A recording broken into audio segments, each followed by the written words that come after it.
사회적으로 핫한 이슈를 키워드로 알아보는 핫키워드 시간입니다. 함예진 캐스터 안녕하세요. 안녕하세요.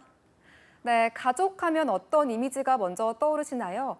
과거라면 보통 2인 혹은 4인 가구를 떠올리는 분들이 더 많았을 테죠. 정부의 정책도 살펴보면 이런 전통적 가구를 중심으로 지원책이 마련되어 있습니다. 하지만 이제는 완전히 다르죠. 바로 나 혼자 산다가 대세가 됐습니다. 그렇다면 30년 뒤 우리나라 가구의 풍경은 어떨까요? 핫키워드에서 짚어보겠습니다. 한번 늘어난 1인 가구, 앞으로도 계속해서 증가하지 않을까요? 네, 맞습니다. 통계청이 전망한 자료를 보면 4인 가구는 17% 정도로 감소하고요. 1인 가구의 비중이 31%에서 40%에 가까워질 전망입니다.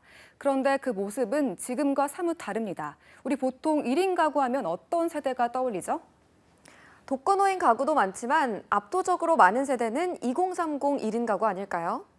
네, 2022년 현재로만 따지면 이 말도 맞습니다. 현재 1인 가구 연령대는 30대 이하가 가장 큰 비중을 차지하고 있어서인데요.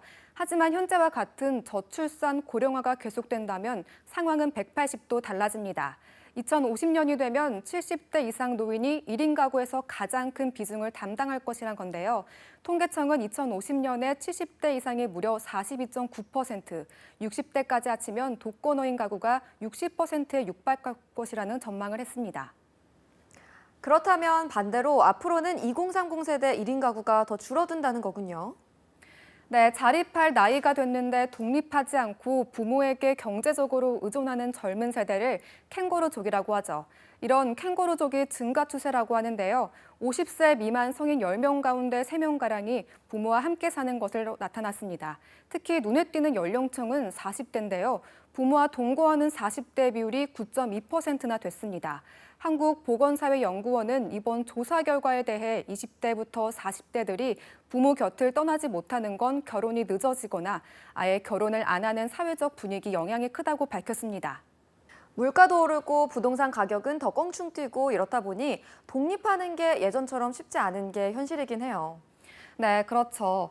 결국 부모 곁을 떠나는 연령대가 정해져 있기보다는 취업과 결혼 등에 따라 달라진다는 건데요.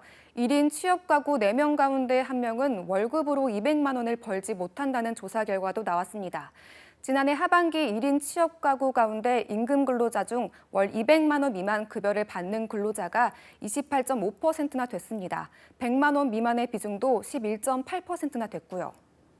2030 세대 1인 가구도 그렇지만 혼자 사는 고령자 역시 일정한 벌이수단 없는 경우가 많지 않습니까? 맞습니다. 혼자 사는 고령자의 절반 이상은 스스로 생활비를 벌지 못한다는 조사 결과도 있습니다. 통계청 자료를 보면 2019년 기준 65세 이사 고령장 1인 가구의 44.6%만 스스로 생활비를 마련했습니다. 이 외에는 정부와 사회단체, 자녀와 친척 등의 지원을 받는 경우가 많았습니다. 돈을 벌기 위해 일자리가 필요하지만 취업의 문턱이 고령층에게는 높다 보니 어려움이 더 클 것 같은데요.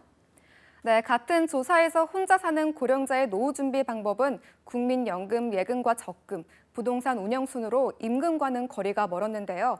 2020년 10월 기준 혼자 사는 고령자 가운데 취업자 수는 47만 600명인데 고령자 1인 가구가 약 166만 가구인 점을 고려하면 비교적 적은 수준입니다. 실제로 국민기초 생활보장 수급 가구 10곳 가운데 7곳은 나홀로 사는 가구이기도 합니다. 네, 통계로 확인되고 있는 고령화 속 1인 가구 증가. 우리 국민의 삶 현주소를 그대로 보여주고 있는데요. 하지만 여전히 1인 가구를 위한 정책은 부족한 현실입니다. 이제 가구의 기준점도 달라져야 하지 않을까요? 지금까지 핫키워드 함예진 캐스터였습니다. 고맙습니다.